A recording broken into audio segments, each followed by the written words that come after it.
O GP de Mônaco às vezes reserva algumas surpresas tanto para quem compete quanto para quem assiste. No caso da edição de 1996, o evento mostrou ao mundo do automobilismo o significado da palavra drama. Vamos relembrar como foi uma das corridas mais insanas disputadas no Principado e entender por que ela nunca mais saiu da memória dos fãs da Fórmula 1. A temporada 1996 da Fórmula 1 estava um pouco diferente em relação aos anos anteriores. Várias mudanças de regras foram adotadas ao mesmo tempo, como a introdução da terceira sessão de treinos livres, o limite de tempo de 107% no qualifying, mudanças na segurança, entre outros. Nas equipes, Michael Schumacher havia trocado a Benetton, onde foi campeão em 94 e 95 pela Ferrari, que buscava um piloto para rever os seus dias de glória na categoria. Na sua concorrente direta a Williams, David Coulthard deu lugar ao jovem Jacques Villeneuve. O filho de Gilles Villeneuve, morto em 82, vinha de um título na IndyCar e era a aposta de Frank Williams para fazer dupla com Damon Hill. Quando a Fórmula 1 aportou em Mônaco para a sexta etapa da temporada, Hill liderava o campeonato com 43 pontos, 21 a mais do que Villeneuve. Schumacher aparecia em terceiro com apenas 16 pontos. No campeonato, a Williams reinava, com 65 pontos versus 25 da Ferrari. No qualifying, o excelente desempenho de Schumacher acabou eclipsado pelo bloqueio acidental a Gerhard Berger.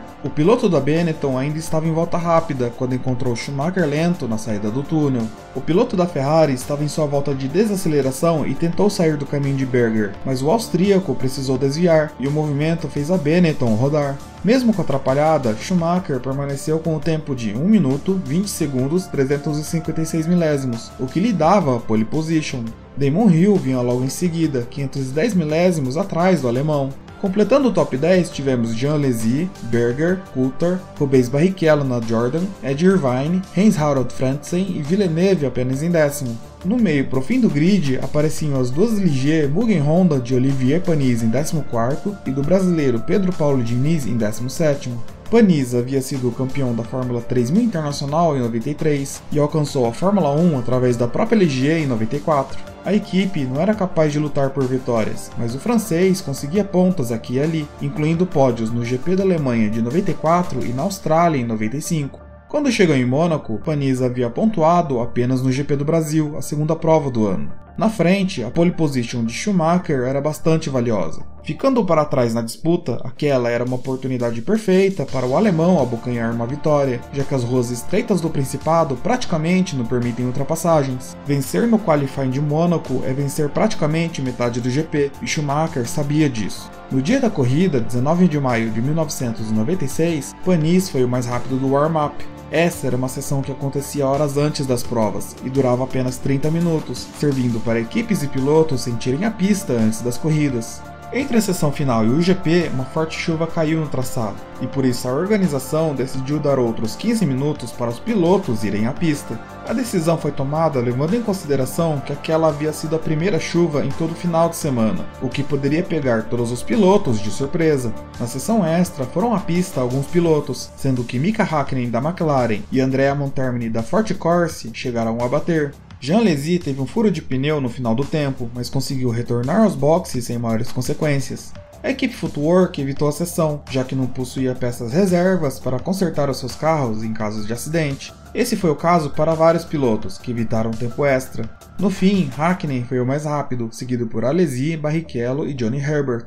As Williams terminaram com Villeneuve em sétimo e Hill em oitavo, enquanto Schumacher chegava logo atrás, em nono. Mesmo com a sessão extra e sem chuva, a pista úmida se mostrava traiçoeira aos pilotos. Montermini, que havia batido na sessão de adaptação à pista, ficou sem carro reserva e não largou, fazendo com que a prova iniciasse com um carro a menos. A largada se deu às 14 horas e 30 minutos, e teve Hill ultrapassando Schumacher na primeira curva, a Saint-Devote. E Jos Verstappen, da Footwork, que havia apostado nos pneus slick, passou reto e bateu. Ainda nas primeiras curvas, as Minardes de Pedro Lamy e Giancarlo Fisichella se enroscaram e também bateram.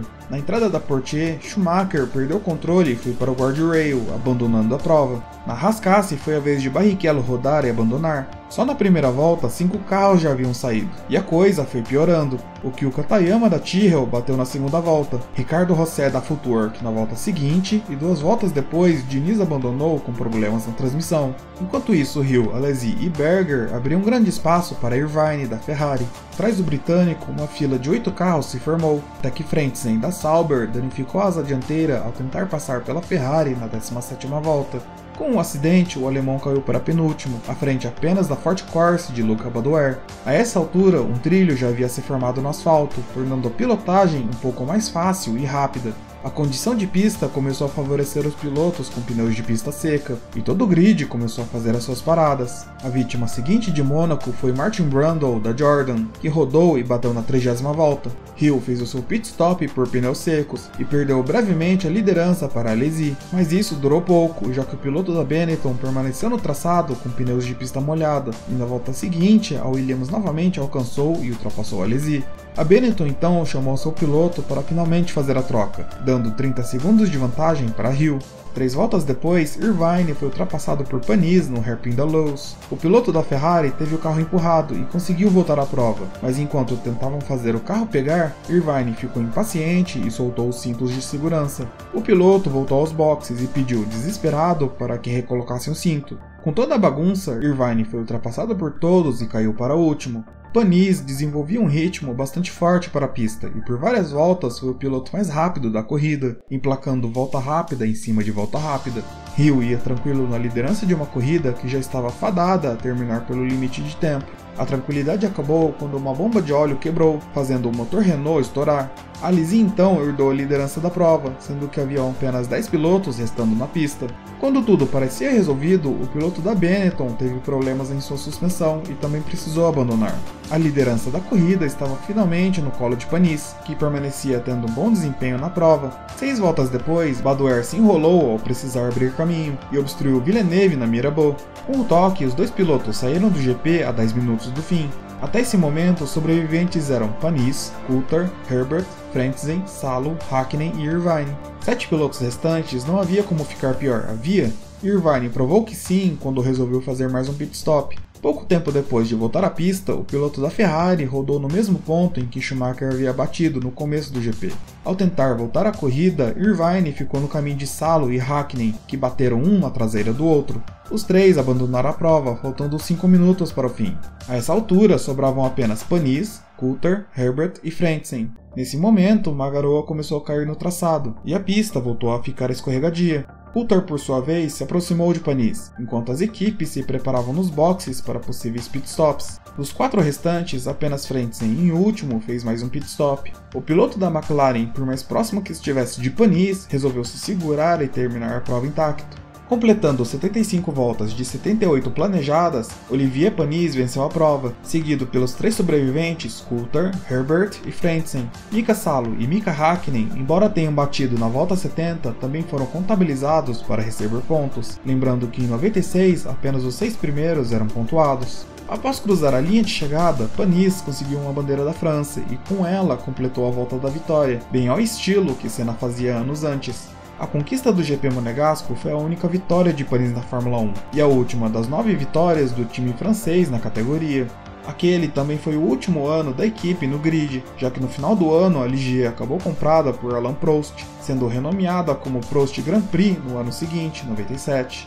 A França só voltaria a ter um piloto vencendo na Fórmula 1 23 anos depois, com Pierre Gasly no GP da Itália de 2020. Se você gostou do vídeo e quer mais informações sobre Fórmula 1, Indy, entre outros, inscreva-se no canal. Dúvidas, sugestões ou dicas são sempre bem-vindas, deixe aqui nos comentários. Até a próxima!